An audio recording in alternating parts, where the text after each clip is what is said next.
Assalamualaikum warahmatullahi taala wabarakatuh. Selamat sejahtera. Tuan-tuan, tolong share, tolong like, tolong subscribe.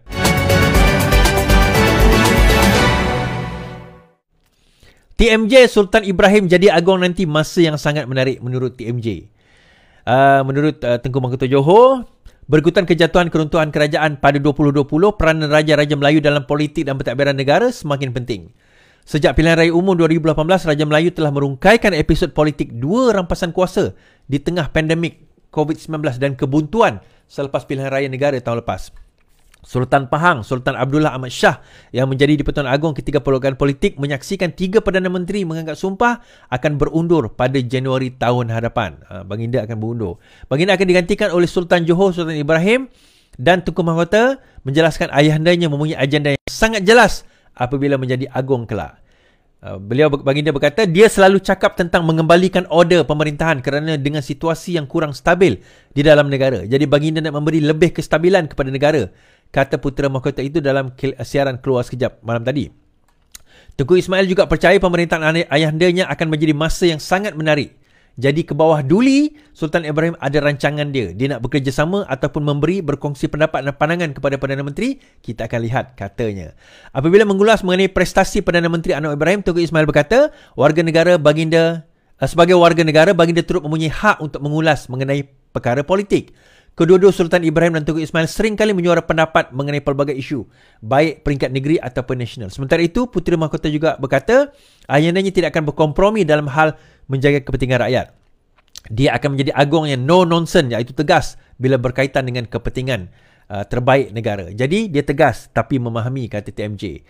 Tunku Ismail memberi contoh Menteri Besar Johor Hafiz Ghazi akan mendapat perkenan Sultan berhubung keputusannya dan baginda akan memberikan maklum balas dengan berterus terang.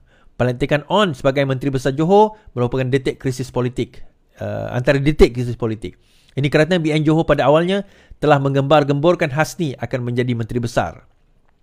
Walaupun BN menang majoriti 2/3 di negeri itu, namun pelantikan Hasni tidak menjadi kenyataan kerana campur tangan dari kuasa yang lebih tinggi. Sementara itu, Tengku Ismail berkata ayahandanya dan keluarga akan sedar tanggungjawab sebagai agung. Ini adalah tugas tanggungjawab untuk negara, bukan Johor saja. Tapi anda nampak, apapun keputusan yang dibuat ataupun polisi di bawah duli, ada agenda tersebut. Perkara ini pun akan memberi manfaat kepada negeri Johor dan negeri lain secara tidak langsung. Maksud saya, ia adalah satu tanggungjawab yang besar. Tuan-tuan, ni nak cerita no nonsense yang disebutkan itu adalah satu perkara yang betul, yang benar berkenaan dengan Sultan Johor ni, dan kita pun tahu Sultan Johor ni bagaimana dan bagaimana tegasnya beliau terutama dalam melihat kestabilan politik dan juga berkenaan dengan rakyat, kepentingan rakyat.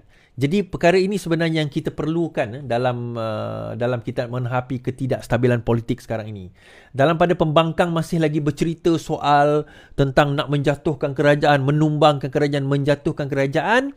Bukan tiba-tiba, kita pun mengetahui bahawa yang di-Pertuan Agong yang baru pada tahun hadapan adalah tidak lain tidak bukan Sultan Johor yang kita katakan sangat tegas dalam isu sebegini, dan baginda akan memastikan perkara sebegini tidak akan berulang sekali lagi kerana ketidakstabilan politik itu membawa kepada masalah kepada negara, terutama dalam perihal ekonomi dan keyakinan pelabur. Itu antara agenda utama baginda untuk memastikan perkara ini tidak berlaku sekali lagi. Jadi sebab itu, kenapa kalau kita tengok PN beria-ia nak jatuhkan kerajaan, sebaik saja kerajaan ditubuhkan pada tahun lepas.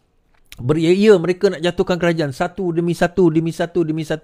Kemudian dia kata masa PRN itu, selepas PRN kerajaan akan tumbang. Sebelum itu kita cukup jumlah. Lepas PRN tumbang, lepas ini tumbang, lepas PRK tumbang, semua tumbang. Masa Muktamar PAS hari itu pun masih lagi cerita kerajaan akan tumbang dan tumbang. Kita kata begini, tuan-tuan. Dia mudah ceritanya begini. Kita kata yang akan tumbang, macam saya kata tempoh hari, yang akan tumbang bukan kerajaan. Yang akan tumbang pembangkang, saya kata. Yang akan berpecah ni pembangkang. Kita akan cerita pada penghujung ini berkenaan dengan perkara tersebut.